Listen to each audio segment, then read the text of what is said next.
Hey everyone. So thank you very much for signing up for my newsletter. So in this video, I will show you 3 pronunciation tips for Japanese speakers. So first off, who is Aiko? So I moved from Japan to the US at the age of 23. And I was born and raised in Japan. And when I came to the US, I had a hard time because of my English accent, because I just had 6 years of general English education in Japan.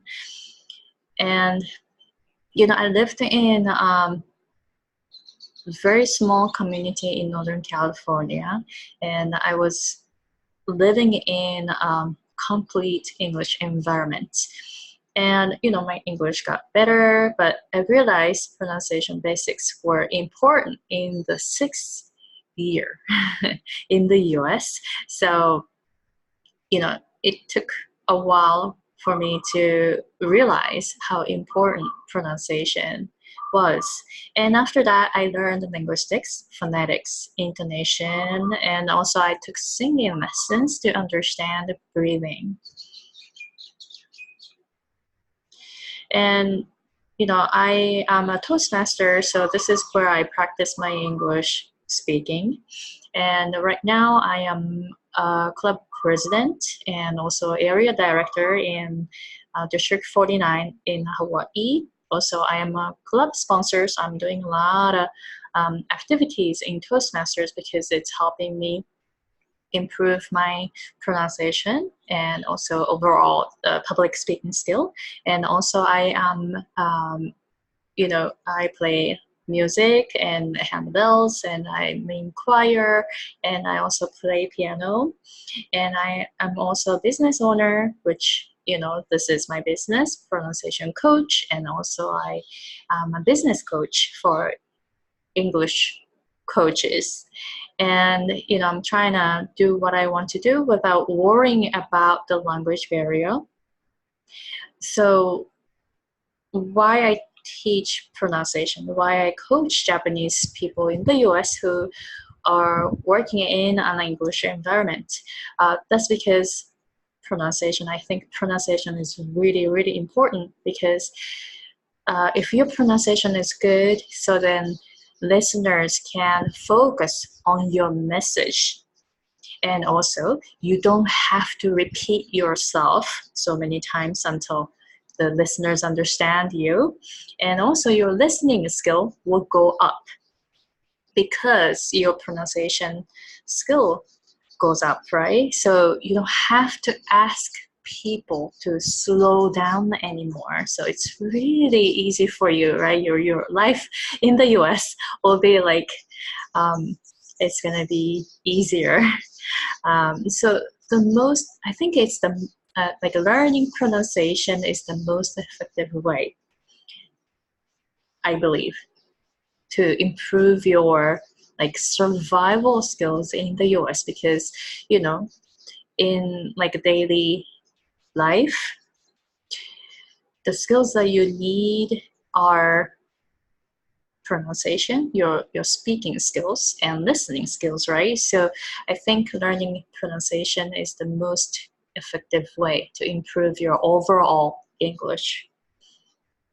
So in this video, I will talk about 3 pronunciation tips. So the first point is the tongue position. I always talk about tongue position.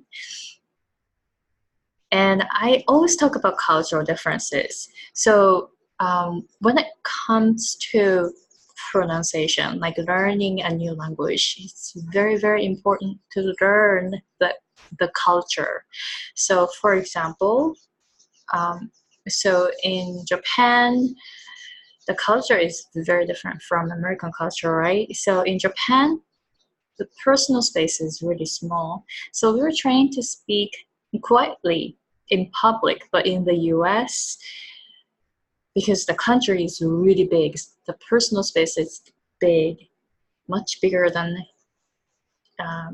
that in Japan. So you need to speak your opinion, right? And therefore, you need to speak more loudly in public in the US. So the difference is huge in pronunciation. So the position of the back of the tongue is very, very different in Japanese and English. That's because in Japan, we need to speak more quietly. You want to be able to speak quietly by having less vibration. So the back of the tongue is lifted so that you have less area to vibrate the sound. So your voice becomes more quiet naturally. But in American English, the back of the tongue is not lifted. So that means the area, the throat area is larger. So therefore you have more vibration in your voice so that you're able to project your voice. So let me stop share screen. So let's see. So let's say this is your tongue and the back of the tongue around here is lifted when you speak Japanese.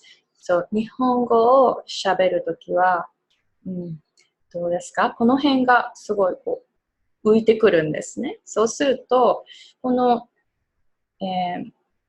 バイブレーションが、振動のする位置、大きさが狭くなるんですね。それが日本語の特徴になります。But when I speak English, so when you speak English, feel around here. So it's not going up. If you are making this area up, your English will sound like this. So I am from Japan. I like music and I love America. You know, the voice is really like Japanese when you speak English because the back of the tongue is up. So when you don't lift it up, so that means it stays down like this, then you know your voice eventually will more sound like American, like more English. So that's what you want to practice. Okay, so I'm gonna go back to my share screen. Okay, so when you speak Japanese, just feel the back of your tongue. 日本語を喋ってるときは、喉の奥がこう、舌がこう盛り上がるので、振動する位置がすごい少ない感じがしますよね。で、そのまま音程を下げてみてください。日本語を話すときもこうやって音程を下げてみてください。どうですか？喉の奥がどんどん下がってきませんか？これは音楽と一緒で、音楽も、低い声だと喉の下がってますよね。でも高い音になるとって上がっていくと喉の奥がこうグーって上がるのが分かりませんか？なので声を低くすることによって自然と喉の奥がこう開いてきます。なので、その感じで英語を喋るようにしてみてくださいね。So, how is the back of your tongue area? Is it like you feel that it's opening? So you want to use the lower voice when you speak English. So that's something that you can do right away. So that was the tip number 1, tongue position. Number 2, intonation. All right, so when it comes to intonation, people get really confused when I explain this. So have you heard of this? Japanese intonation is flat. So use more drastic intonation when speaking in English. Have you heard of it? I did. I was told to have more drastic intonation when I speak English, but I teach something opposite.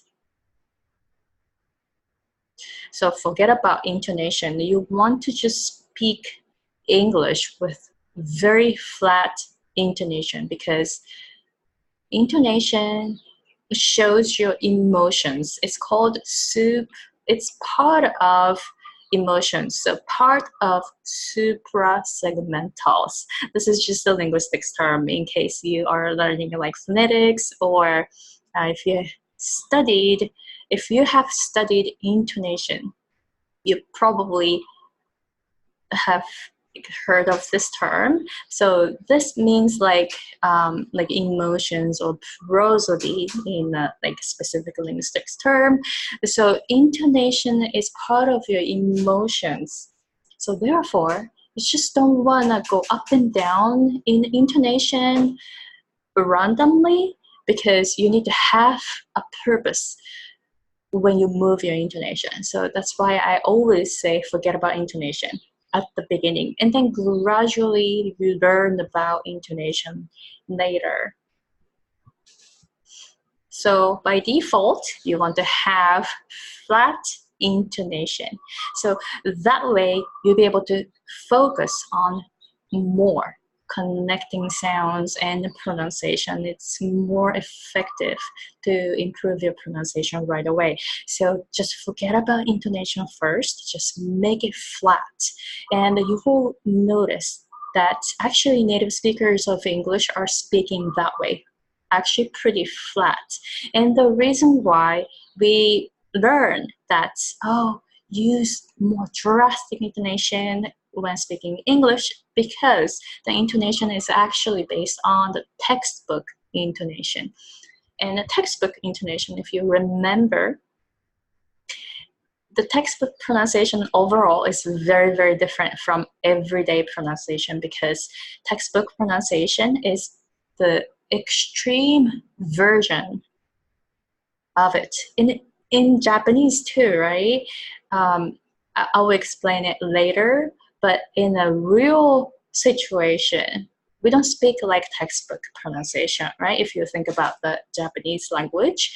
So it's same thing for English. So everyday language, like everyday conversations, the pronunciation is more normal, like it's a normal version of its language. So we want to know the difference between textbook pronunciation and everyday pronunciation, because the intonation is actually pretty different between the two.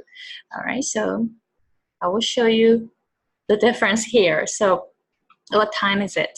So let's say, like, think about the textbook pronunciation. So you probably learn to pronounce it like, oh, what time is it? You know, something like that, right? So the pronunciation itself is pretty slow and more clear, and the intonation is more drastic.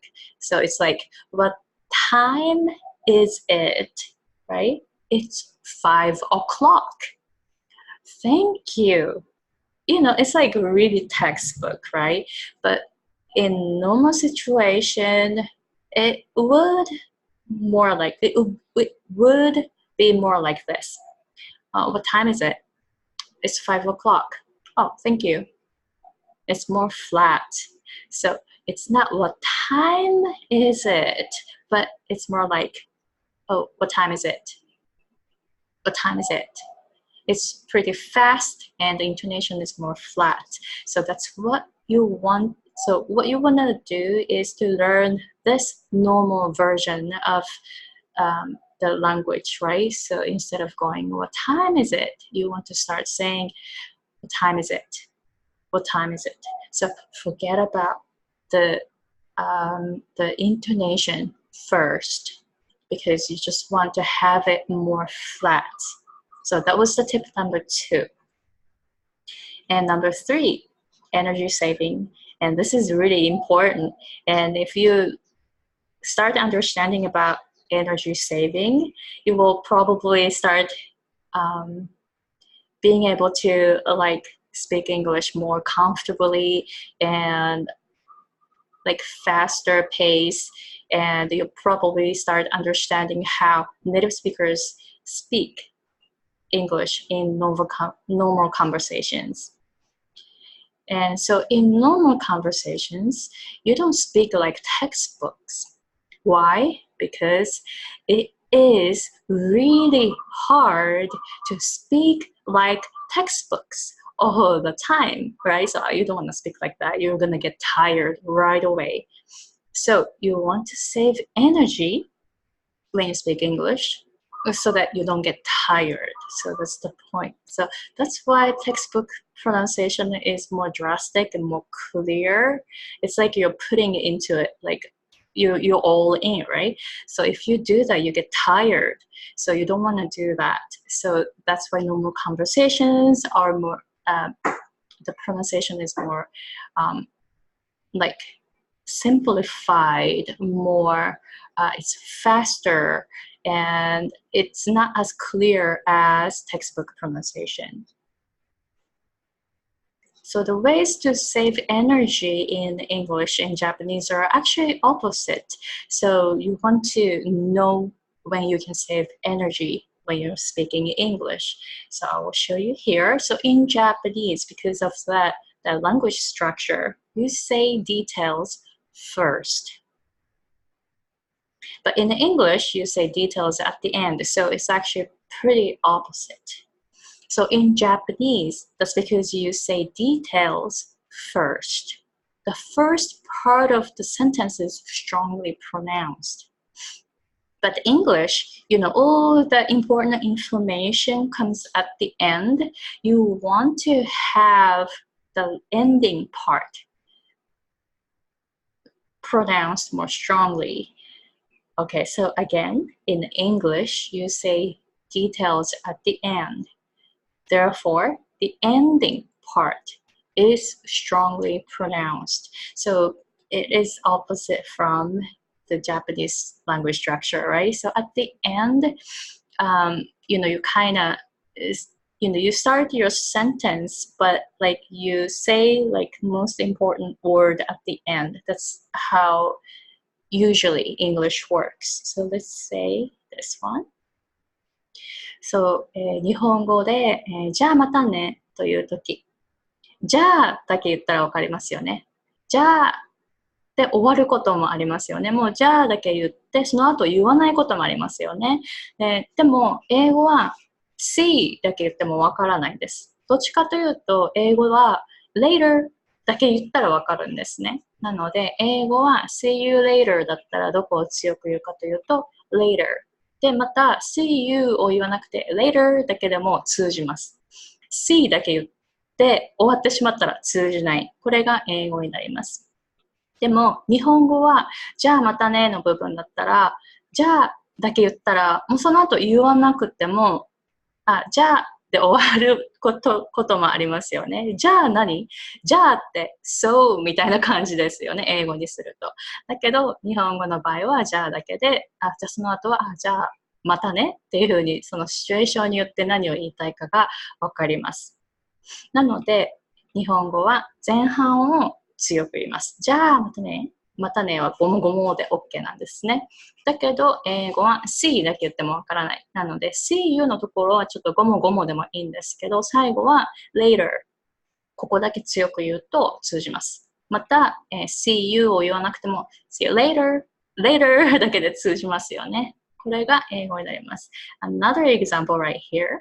例えば、ありがとうございますだったら、ありがとうございますっていうふうに、ありがくらいまで聞こえてしまったら、その後何を言いたいかっていうのは日本語はわかるんですね。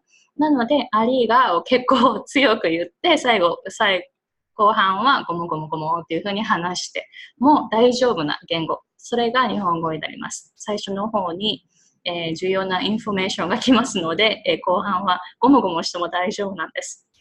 But in English, it's opposite. English は、thank だけ言ってもわかんないんですよね。Thank you。やっと you が入ってどういう意味かわかるんですよね。なので、Thank you の時は最後までしっかりと言って、しかも最後の方をちょっと強めに長く発音する。それが英語になります。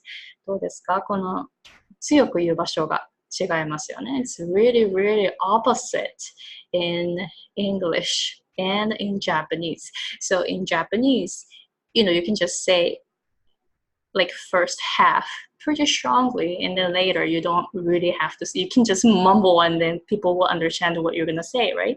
But in English, if you stop right here, you're not gonna, people are not gonna understand. But you're gonna have to say the last word more strongly so that people can hear you. So in English, the first half is more like you can mumble, but later on you want to pronounce the ending really strongly. So that's how it works. So the way to save energy in English and Japanese are pretty opposite. So that was the tip number 3. So how was it? So that you don't have to pronounce every single word strongly. Therefore, you won't get tired, right? So you can start doing that right away. Okay, so that was the tip number 3. So the first tip was the tongue position. Second tip was intonation. And the third tip was about energy savings. So you can try those 3 points and see how you can improve. Okay, so if you are interested in my lessons, here is some information. 現在は、プライベートコーチングとグループコースを行っています。どちらも同じ内容が学べます。12回のプライベートコーチングは現在8月1日からスタートできる方を1名のみ募集しております。で、4月の24日までは早割りになっていますので、ぜひこの機会に、レッスンに興味のある方はチェックしてみてください。学べることは、今日習ったことはもちろん、英語的な発声や、ここリズムがとっても大切です。で、あと抑揚、イントネーションですね。イントネーションとか、どこを強く発音するか。そして、reduction、linking。これも、早く発音するときにどういうふうに音が変化するかっていうのもパターンを、しっかりと紹介していますので、リスニングもすごい上がっていくと思います。そしてそれぞれの母音と子音も練習します。で、こちらは英語環境で働いている方を条件としています。で、このプライベートコーチングは英語だけで行います。なので、英語だけの会話に抵抗がない方のみ、そして英語環境で働いていて、英語を普段使う方を対象にしています。で、こちらの、このプライベートコーチングについてもっと知りたい方は、発音矯正 .com をチェックしてみてください。で、グループコースの方は、Facebook を使った、3ヶ月のグループコースを行っているんですけれども、次は8月27日スタートになります。こちらも12回なので、こちらは12週間、3ヶ月になります。で、こちらの方は3名までですので、ぜひお早めにご連絡ください。で、8月の20日までは、早割になっていまして、$2,820が早割の$180オフになっています。ですので、ぜひこの機会にこのコースをチェックしてみてください。学べることはプライベートコーチングと同じ内容なんですけれども、こちらの方はプライベートコーチングはフェイストフェイスのレッスンなんですね。でも、こちらのグループコースの方は、自分の時間で練習できて、そして自分の、ペースで宿題を行ってもらう。で、毎週宿題を出すんですけれども、その1週間のうちに自分のペースで宿題を提出してもらうというコースになっていますので、フェイストフェイスではないので、時差の関係でなかなかプライベートコーチングが難しい方、または仕事の関係で、プライベートコーチングのスケジュールを組むのが大変な方はこちらの方をお勧めしています。プライベートコーチングもグループコースも、どちらも内容は同じで、本当英語環境で働くためのスキルをつけるということにフォーカスしています。なので、アメリカ人同士が話す早い発音にフォーカスしています。なので、教科書のようなゆっくりで丁寧な発音ではなくて、実際にアメリカ人が使うような英語の発音を練習しますので、リスニング力もすごい上がっていくと思います。こちらの方も詳しく知りたい方は、発音矯正 .com まで、いらして、コースをチェックしてみてください。Okay, so there are few testimonials here. So I want to just, mention how people improve their pronunciation, how effective my course is. So here's one person. After I took Aiko's coaching, a lot of people stopped speaking slowly when they talk to me. Before, some people talked to me with slower, easier English due to my poor English, but now pretty much everyone speaks to me in the same way as when they speak to native speakers.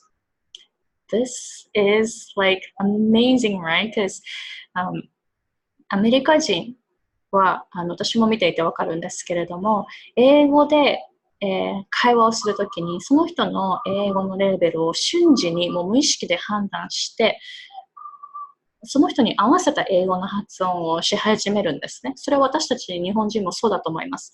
日本語を学んでいる人と話すときに、その人の日本語のレベルを瞬時に判断して、で、簡単な日本語を使うようになったり、ゆっくり発音したりしてしまうんですね。それは英語のネイティブスピーカーも同じです。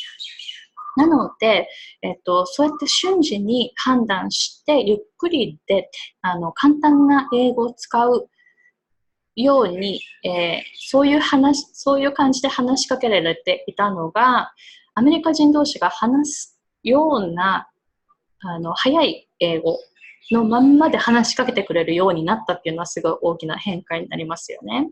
Okay, so next person. So now I can speak English with confidence at work. Aiko indicated sounds that I pronounced incorrectly, and I was able to be aware of sounds that I should practice. I realized my pronunciation improved, especially when I talk on the phone. これも素晴らしいですね。特に、英語で、電話で話するってすごいハードルが高いですよね。電話での会話が楽になったっていうのは私自身も感じて、そういう経験をしたことがあります。アメリカに行った時は英語で何かお問い合わせの電話をしても切られることが本当に多かったんですよ。大切なお問い合わせの内容とかですよ。でも、それを説明できないし、相手が言ってることもわからないので、これはダメだっていうことで、何度も電話切られた経験が私自身あります。なので、こういうふうにクライアントさんが電話での会話が楽になったっていうのを聞くと、いや、本当に、もう、本当嬉しいですね。自分自身がそういうふうに、悲しい経験をたくさんしてきましたので、なので、もし電話とかのお問い合わせの会話が難しいという方も、発音のレッスンを受けることによって、それがどんどん、苦痛ではなくなっていくと思います。電話を切られることも少なくなっていくと思います。それは私自身が経験したことですので、発音を勉強することによって、こういうふうに日常生活とか仕事も円滑になっていくと思います。So this is why I think learning pronunciation is the most effective way to improve your English skills overall that you need to live in an English environment. Yeah, so please let me know if you have any questions, and if you have any questions about my lessons, please contact me through my website, or you can just contact me through this newsletter. Okay, so thank you very much for watching, and I'm looking forward to hearing from you. All right, thank you. Bye.